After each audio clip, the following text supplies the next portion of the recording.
Namaskar friends. In this lecture we are going to talk about special provisions which are applicable to NRI. Okay, non-resident Indians. They are not ordinary or like they are not normal non-resident. See, they are not NRFC. Okay, they are not non-resident foreign citizens. They are non-resident Indians, and because they are non-resident Indian, we have to give them some kind of tax concession. You might be knowing many people from South India specifically, they travel to Dubai, they travel to Saudi, they travel to Gulf countries, maybe other countries, specifically from Punjab also they travel to Canada and USA. And these people who are actually Indians, they becomes non-resident because they are working there, they are having a businesses there, but they are always having some kind of attraction towards India because this is the land of their childhood. They are having parents here, they have the plan, okay, after retirement they will go back to India. So instead of investing and parking their money which is saved by them anywhere outside India, they would like to invest this money in India. But the problem in India is that the tax rates are very high. Don't you think government of India should provide NRI an alternative tax mechanism or concessional tax mechanism where they will be excused from the compliance procedure of filing of ROI and all the assessment procedure and all? This is not applicable to you. And secondly, a concessional tax rates, and those concessional tax rate will also be taken care in a TDS rate, so they don't have to pay any tax effectively. Whatever is tax rate applicable to them, a TDS will be deducted in India, that too at a concessional rate. This is to attract foreign direct investment from our own people. Okay. Now, these provisions are actually beneficial provisions. My dear friend, whenever provisions are beneficial to the NRI, will it be mandatory or optional? Please understand, any beneficial provision in the law has to be optional and not the mandatory. If they wanted to pay tax at a normal rate, if they feel that normal rates are more beneficial for them, then they can go with a normal rates of tax. If they are saying, no, I don't want to go with normal rate of tax, I want to go with the Chapter XII-A, the alternative and concessional tax mechanism, then we are allowing them to go here, take the benefit of the concessional tax rate. Sir, when we are having a concessional tax rate, why someone will go and file, or why someone will not opt the concessional tax rate? Because of deductions, my dear friend. Okay, because of deductions which can be taken, or set off of losses which can be taken. When we talk about Chapter XII-A, we don't give the deductions from any expenditure because the tax rate itself are very concessional. Let's look at that. Introduced in Income Tax Act 1961 with effect from June 1, 83, long back, contains 7 sections. So this is the list of sections that we are going to discuss: 115C, 115D, E, F, G, and 115H and I. Okay. The provision of these chapters are applicable to non-resident Indian who derives investment income from a foreign exchange asset. Very, very important word. This is only available on foreign exchange asset. It's not available for any random income. Only foreign exchange asset. That means they have invested in India in a foreign currency in some notified securities. We will discuss the definition. But it has to be a foreign exchange asset. Okay. And a long-term capital gain in respect of the same. So either you are deriving a revenue income or you are deriving a capital gain on foreign exchange asset. This is very important definition, my dear friend. So let's look at the definition first of all, which are given in 115C. Convertible foreign exchange. Okay, that is foreign exchange. You know that dollar, euro, pound, any money other than India is a convertible foreign exchange which is approved by RBI. Foreign exchange asset, very, very important. Any specified asset. We have to learn the definition of specified asset now. It's not land and building, it's a specified asset, securities and all. Okay, which the assessee has acquired and purchased with or subscribed in a convertible foreign exchange. So you have brought in India foreign exchange. This is the reason for attracting foreign direct investment in India. We have created this provision. If you purchase it in Indian rupee, no deduction. You have to purchase this investment in foreign exchange. Investment income. Obviously, when you are having asset located in India, you will earn an investment income. Investment income means it can be dividend income, or it can be interest income, or it can be coupon, whatever revenue income you are generating from it, or you can have long-term capital gain. So we are not giving the concessional rate for the short-term capital gains, we are only giving it to long-term capital gain. What is the logic behind that? Very simple. We don't want our NRI to invest in India for short term or play a speculative game. We want genuine investment from them, and it has to be for long term. Then only the long term capital gain will be taken care in this chapter, special chapter, alternative chapter. Income chargeable under the head capital gain relating to the capital asset, which is a foreign exchange asset. It's not a short term capital asset. So who is the non-resident Indian individual being a citizen of India or a person of Indian origin? Even PIO is covered, and you know the definition of the PIO. PIO means either he or him or his parents or grandparents were born in undivided India. So it is not only applicable to Indian citizen, it is also applicable for person of Indian origins. Okay. Specified asset, list of the asset, you can see these are all the securities. Okay. Shares of an Indian company. It can be listed company, it can be unlisted company. This is very important. Okay. Debentures issued by the Indian company, which is not a private company. Here, deposits of an Indian company, which is not a private company. Obviously, deposits and debentures are usually not issued by the private companies. It is issued by the public limited company only. Any securities of central government, any other asset as notified by the government. So you have to remember this four first. Okay. Shares of an Indian company, debentures and deposit of Indian company, and any securities of central government. These are the foreign asset. He has to invest. He has to invest in foreign exchange in these companies.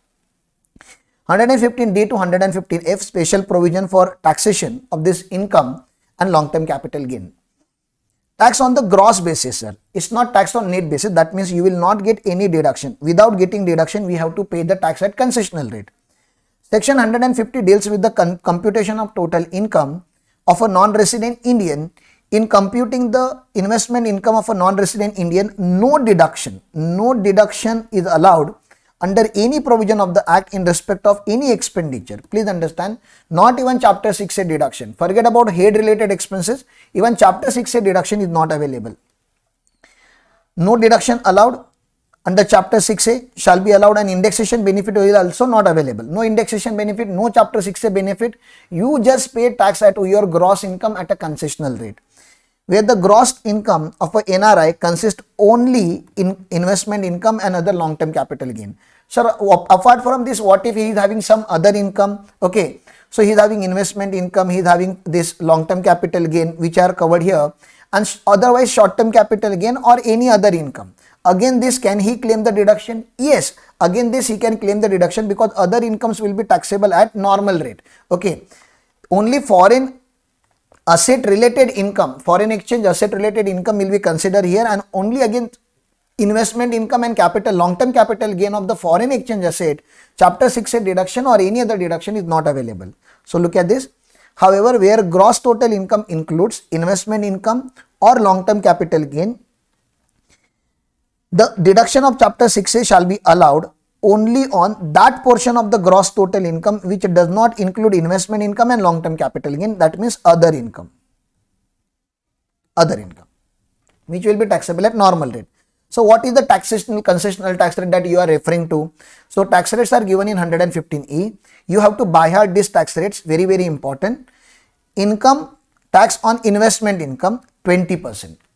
Flat investment income, whether it is a dividend income or whether it is a interest income, flat 20% on gross basis. 20% is the bumper offer investment income.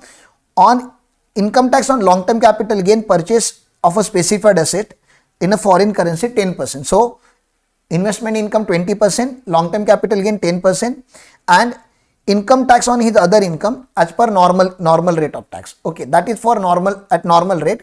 Sir, investment income 20% plus applicable surcharge plus 4%. This is what you have to remember. Long-term capital gain and foreign exchange asset 10% plus surcharge plus health and education says. Other income at normal rate. Okay. Sir, one thing is for sure. Please understand, NR has invested in India. This is very, very important section, because this section has been targeted in exam very frequently than any other provision of this chapter. A NRI, non-resident Indian, has invested in India in a foreign exchange asset. Okay, foreign exchange asset in a foreign currency is invested in India. Say for example, he has bought a shares of A Limited. Okay, and there is a very good opportunity now that shares of A Limited are very high and he can make really good gain, and he wanted to convert this particular shares to the government securities. So he wanted to sell the one foreign asset and invest the money in another foreign asset. Can he do so? Answer is yes. But please understand, when he is doing this, one problem was happening here. When he was investing in the government securities, he would invest in rupees. Why? Because when he sold the assets in India, he may get the rupees, isn't it? So what government said, no, we will not consider like that. The moment NRI has invested in one asset, and from that asset he is going to any other asset which is eligible under this particular Chapter 12A, we will continue the benefit of the exemption. Apart from that, any reinvestment, like you know that if in 54F, formula based exemption, do you remember? Long-term capital gain multiplied by amount invested, long-term capital gain multiplied by amount invested divided by net consideration. Do you remember this formula? Where asset C has sold any asset and invested money in a house property. Same formula is adopted under 115F. How do you remember? 54F is a formula based section. 115F is also formula based section, which is available on the reinvestment in any other foreign exchange asset in India. Look at this. Where a non-resident Indian has transferred a long-term capital foreign exchange asset and has within a period of 6 months, the reinvestment period is 6 months after the date of such transfer, has invested whole or any part of the net consideration. He doesn't have to, he is not supposed to invest capital gain, he is supposed to invest net consideration in any specified asset. Then if the cost of new asset is not less than the net consideration in respect of the original asset, the whole capital gain shall not be charged to 45. If cost of new asset is more than the net consideration, obviously you have invested the whole net consideration, then it is 100% exempted. Full amount invested, full amount of exemption. If you have invested less than what you have received as the net consideration, then we have to apply the formula, a proportionate formula. Long-term capital gain multiplied by amount invested, that is cost of new asset, cost of acquisition of the new asset divided by net consideration. We will do it in practical through the practical question to make you more, to make this point more clear. The net consideration means a full value of consideration minus transfer expenses, that you know. Where new asset is transferred, the lock-in period is 3 years. Please understand, the lock-in period is 3 years. The moment you transfer this asset within the 3 years, any long-term capital gain which was exempted earlier will become taxable. Okay. Not only this capital gain, because you have transferred this new asset in the lock-in period, you will get the 2 gain, isn't it? You will have the 2 gains. Which 2 gains, sir? One, long-term capital gain which was exempted earlier become taxable, and new capital gain that you are going to compute the transfer of this asset. So please remember that the lock-in period is 3 years, and on withdrawal the exempted capital gain will become taxable. 115G, this is the relaxation from his income tax return filing. We are saying you don't have to file ROI, no ROI. If you are earning only these incomes which are referred in Chapter 12A, that is income from investment income and long-term capital gain, on investment income and long-term capital gain of a foreign exchange asset, and the TDS, appropriate TDS has been deducted and deposited with Government of India, then you are not supposed to file even income tax returns in India. A non-resident Indian need not to file ROI under section 139(1) if it satisfies the following conditions. If the total income consists only investment income and income by way of long-term capital gain, and tax deductible at source has been deducted from such income. Sir, what will happen, in year 1, the assessee was a non-resident Indian. Okay, year 2, he was NRI. Likewise, up to year 10, he was NRI. So he has worked outside India for 10 years. Now he is coming back to India in year 11. Please understand, he is coming back to India in year 11. Now he wanted to stay with the family, or lockdown has started due to the COVID situation. So he has become the resident now. In current year, he has become the resident. For last 10 years, he was a non-resident. He has created lot of investment in India in foreign exchange asset. Now because he is not an NRI, he is not a non-resident Indian in the current year, in the 11th year, will he be able to continue the benefit of concessional rate which is given in Chapter 12A? This is the question, and answer to this is yes. Till the time he holds, please understand, till the time he holds this foreign exchange asset in the same format he will be considered as NRI for the taxation matter, though he has become the resident in India. So continuation of the benefit even after becoming resident. Look at this, where a person who is the NRI in any previous year becomes the assessable as a resident in the any subsequent year, then he may furnish a declaration. He has to give the declaration in writing along with the return of the income for the year in which he is assessable.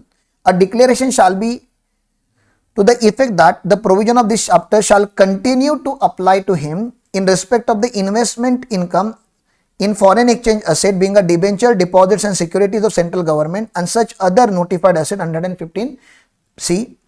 But if he sold the asset and repurchased the asset, then the exemption will not be available. If he does so, the provision of this chapter shall continue to apply to him in relation to such income for the assessment year and every subsequent year. Every year he doesn't have to give the declaration, only 1 year he has to give the declaration. Sir, option to opt out from chapter 12A, because these are the optional provision. If you feel that these provisions are not beneficial for you, you can take the opt out, you can take the exit and you can offer the tax at normal rates of income tax. Okay. The section gives an option to non-resident Indian to elect that he should not be governed by the special provision of chapter 12A for any particular assessment year by furnishing the return for that assessment year under 139, declaring therein that the provision of chapter 12A shall not apply to him for that assessment year. In case where such option is exercised by the non-resident Indian, his total income for that assessment year would be charged to the tax under general provision of that, and this option he will get every year. It's not that once exited, forever exited, once in, forever in. It's not like that. Every year he has to choose whether he wanted to go with alternative systems or he has to declare as per normal tax rate system. Thank you.